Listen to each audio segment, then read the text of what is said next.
ਬੰਦਾ ਕੌਣ ਕਿਸੇ ਨੂੰ ਕਹਿ ਦੇ ਸਕਦਾ, ਇੱਕ ਸਿਰਫ ਦੁਆ ਕਰ ਸਕਦਾ।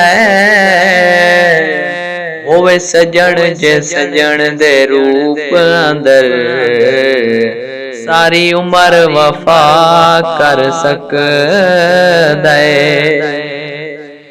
ਜੇ ਮੰਗਣਾ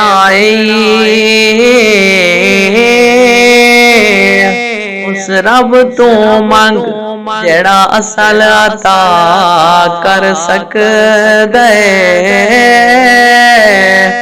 ਜਿਹੜਾ ਖੋਹ ਚੋਂ ਕੱਢ ਕੇ ਯੂਸਫ ਨੂੰ ਸਾਰੇ ਮਿਸਰ ਦਾ ਸ਼ਾਹ ਕਰ ਸਕਦਾ।